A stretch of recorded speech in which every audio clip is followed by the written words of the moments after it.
Employees zonal committee తరఫున ధన్యవాదాలు తెలియజేస్తూ మరి అనేక సంవత్సరాలు మనకు ఆర్టీసీకి చైర్మన్ లేరు. చైర్మన్ లేకుండానే మరి 4 సంవత్సరాలు ప్రభుత్వం కూడా నడిచింది. ఈ చివరి సంవత్సరంలో మనకు అదృష్టవశాత్తు చైర్మన్ గారిని ఇవ్వడం, మరి బోర్డు ఏర్పాటు కావడం, మరి తొలి బోర్డు సమావేశంలో 1/4/2017 నుంచి రావాల్సినటువంటి బకాయిలు అంటే పే స్కేల్స్ అవి వస్తాయేమో ఆశగా మరి బోర్డు మీటింగ్ జరుగుతూ ఉందంటే మనకు అందిన సమాచారం ఏంటంటే 60 సంవత్సరాల మీద సుదీర్ఘ చర్చ కావచ్చు, అక్కడి నుంచి వచ్చేటువంటి వార్తలు కూడా 60 సంవత్సరాలు కావాలని అనేక ఉన్నతాధికారులు విపరీతంగా దానిపైన మీనమేషాలు లెక్కించడం, దాని మీదనే మరి చర్చ జరిగిందని విన్నాం. మరి కార్మికులు ఏదైతే కోరుకుంటున్నారో 1/4/2017 నుంచి వేతన సవరణ జరగాలని మరి ఇప్పటి వరకు జాప్యం జరిగింది. మరి బోర్డు సమావేశం జరుగుతూ ఉన్నది, మళ్లీ త్వరలో బోర్డు సమావేశం జరుగుతుందని విన్నాం. మంచిది. మరి కార్మికుల పట్ల ఒక సరైన నిర్ణయం వస్తుందని మేము ఆశిస్తున్నాం. అట్లాగే సంస్థలో 20% ఉన్నటువంటి అద్దె బస్సుల్లో 35%కు పెంచాలని ఒక నిర్ణయం తీసుకోబోతున్నారని కార్మికుల్లో విపరీతమైనటువంటి ఆందోళనలు గురవుతున్నాయి. దాన్ని కూడా మరి పెద్ద మనసుతో చూడాలా. ఆర్టీసీ బస్సులను కొనుగోలు చేస్తే మరి దానికి 5.33% నిష్పత్తితో కార్మికులు సంస్థలో పనిచేస్తారు. అటు కాకుండా అద్దె బస్సుల్లో పెడితే ఎవరుంటారు? అక్కడ అద్దె బస్సులు ఎవరుంటారు అంటే అధికారులు ఉంటారు. ఉదాహరణకు మేము గుర్తింపులో ఉన్నప్పుడు ఆర్టీసీలో ప్రైవేట్ ఆపరేటర్స్ నడపకూడదు, పార్సల్ సర్వీస్ ఆర్టీసీ నడపాలా అని మేము ఎంతో భీష్మించుకొని మరి దాని మీద మేము పోరాటం చేస్తే మరి అక్కడ ఏం జరుగుతూ ఉన్నది? అవుట్ సోర్సింగ్ ప్రాధాన్యత ఉంది. అంటే మేము పోరాటం చేయటం, అక్కడ అవుట్ సోర్సింగ్ పెట్టడం. ఒకసారి ఆలోచించాలా.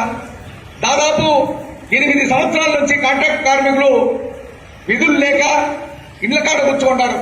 వాళ్లకు వయస్సు కూడా మీరిపోయింది, ఉద్యోగాలకు పనికిరారు. వాళ్ళ సర్టిఫికెట్లన్నీ మన రీజనల్ మేనేజర్ కార్యాలయంలోనే మిగిలిపోయినాయి. ఇవన్నీ చిన్న చిన్న సమస్యలుగా కనపడతా ఉంటే మనం ఏం చేయాలి? ఐఆర్ 67% ఓఆర్ ఉన్నప్పుడు మనం ఐఆర్ వచ్చేసి 27% సాధించుకున్నాం. ఇప్పుడు సంస్థ ఎంతలో ఉంది? ఓఆర్ 80% ఓఆర్తో నడుస్తా ఉంది.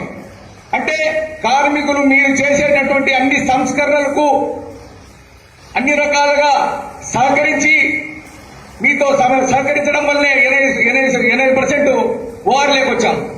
మరి ఈ తరుణంలో కార్మికుడు ఖచ్చితంగా వేతన సవరణ ఆలస్యమైతే 27%కు తక్కువ కాకుండా మరి ఐఆర్ కావాలని కోరుకుంటున్నారు. అట్లాగే కారుణ్య నియామకాలు, ఎవరైతే విధుల నుండి చనిపోవడమో మరొకటో జరిగితే మరి వాళ్లకు ఆల్టర్నేటివ్ ఉద్యోగం ఇస్తా ఉంటుంది కార్పొరేషన్. 10 ఏళ్లు పక్కన పెట్టినటువంటి దాన్ని అనేక పోరాటాలు సాధించుకుంటే మరి నిన్న వచ్చినటువంటి బోర్డు సమావేశం నుంచి బయటకు వచ్చినటువంటిది పత్రిక ప్రచురణార్థమని పంపించారు. అది వాట్సాప్లో కూడా వచ్చింది. అక్కడేమనుంది? 5 లక్షలు ఇస్తాం ఉద్యోగం బదులుగా. 5 లక్షలు ఇచ్చేస్తే సరిపోతుందా? మనం బ్యాంకుకి మన అకౌంట్ మార్చుకుంటా ఉంటే 30 లక్షలు చనిపోతే, యాక్సిడెంట్లు చనిపోతే 30 లక్షలు ఇస్తామని బ్యాంకు వాళ్ళు వస్తున్నారు. మన సంస్థలో సుదీర్ఘకాలం పనిచేసి మరి మనం చనిపోతే లేకపోతే మరొకటో జరిగితే ఆల్టర్నేటివ్ ఉద్యోగంతో పాటు ఏదైనా ఇంకా పెన్షన్ ఇటువంటివి రావాల్సిన అవసరం ఉంది.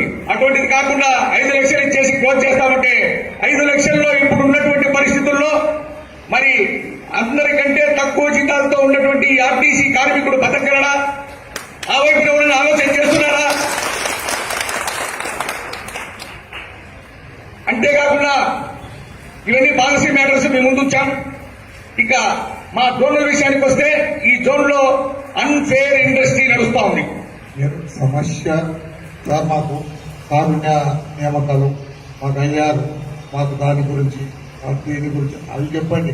మీకు మైక్ ఇస్తే గంట 2 గంటలు మాట్లాడతారు. నాకు తెలుసు కదా, మీ అందరి సంగతి తెలుసు కదా. అన్ఫేర్ ఇండస్ట్రీ నడుస్తుందా సార్? కాకుండా స్వచ్ఛమైన పారిశ్రామిక విధానం. అట్లా మీరు నేనే కన్విన్స్ అవుతాను. కొద్దిసేపు నువ్వు మాట్లాడితే నువ్వు చెప్పిందే నిజమనాల్సి వస్తున్నాను. అందుకని పాయింట్ పెట్టాను సార్. ఇతనికి మొత్తం ఫుల్ ప్యాంట్ కుట్టించండి సార్, ఇతనికి నిక్కర్ ఇవ్వండి సార్, ఇతనికి ఏమో ఇది ఇవ్వండి సార్, అట్లా చెప్పండి. చెప్తే నాకు అనుకుంటాను. కమ్యూనిస్టు ఉపన్యాసం వింటే ఎంత కూడా ఈ పెరిగిపోవాల్సి అవకాశం మాకు మళ్ళీ రాదు. ప్రయత్నం చేసినా రాదు. సరే విషయం ఏంటంటే అన్ఫేర్ ఇండస్ట్రీ, స్వచ్ఛమైన పారిశ్రామిక విధానం ఏ సంఘమైనా కోరుతుంది. అది చిన్న సంఘం కావచ్చు, పెద్ద సంఘం కావచ్చు, గుర్తింపు కావచ్చు, లేదా ఇండిపెండెంట్ గా ఒకే ఒక కార్మికుడు గ్రీవెన్స్ చెప్పుకోవచ్చు. నేను రిప్రజెంటేషన్ చేసినటువంటి దాన్ని అమలు చేయకుండా, లేదు అవకాశం ఉండి అమలు చేయకుండా ఇంకొకరు వచ్చి అదే కాగితం తీసుకొని వచ్చి అమలు చేసే కార్యక్రమాలు ఈ జోన్లో ఎక్కువగా నడుస్తున్నాయి. నేను వచ్చి అయ్యా మా వాడికి ఈ సమస్య తీర్చండి అంటే తీర్చగలిగినా తీర్చకుండా ఇంకొకరు అదే పత్రిక అదే కాగితాన్ని తీసుకొని వస్తే ఇంకొక వారం తర్వాత ఆ పని చేసి పెట్టుకున్నాం. సాక్షాత్తు ఈడీ గారే సార్, ఈడీ గారు మొన్న ఒకటో తేదీ వచ్చారు. 31 రిటైర్డ్ అయినటువంటి ఈడీ గారు కొన్ని జాప్యమైనటువంటి పనులు మీరు అడిగినప్పుడు ఈడీ గారు ఆదేశాలు ఇచ్చినా ఒక్కటి కూడా అమలు కాలేదు. ఓకే కానీ కొంచెం బ్రీఫ్ కర్నూలు డిప్యూటీ సీఎం కావచ్చు, అనంతపురం ఆర్ఎం కావచ్చు, వన్ సైడ్ పని చేసుకుంటూ పోతున్నారు. అది మీ దృష్టికి తీసుకొని వస్తున్నాం. ముఖ్యంగా మరీ ముఖ్యంగా ఇప్పుడు వచ్చినటువంటి ఈడీ గారు కావచ్చు, ఇక్కడ లోకల్ గా ఉన్నటువంటి కడప ఆర్ఎం గారు కావచ్చు, సమస్యలు వింటున్నారు. మేమైతే ఈడీ గారితో ఇంతవరకు గ్రీవెన్స్ కే పోలేదు వచ్చినప్పటి నుంచి, పరిచయ కార్యక్రమం తప్ప. ఆర్ఎం గారి దగ్గరికి పోయాం. గతంలో ఆర్ఎం కావచ్చు, ఇప్పుడున్న ఆర్ఎం గారు కావచ్చు, సక్రమంగానే మమ్మల్ని మా సమస్యలను వింటున్నారు.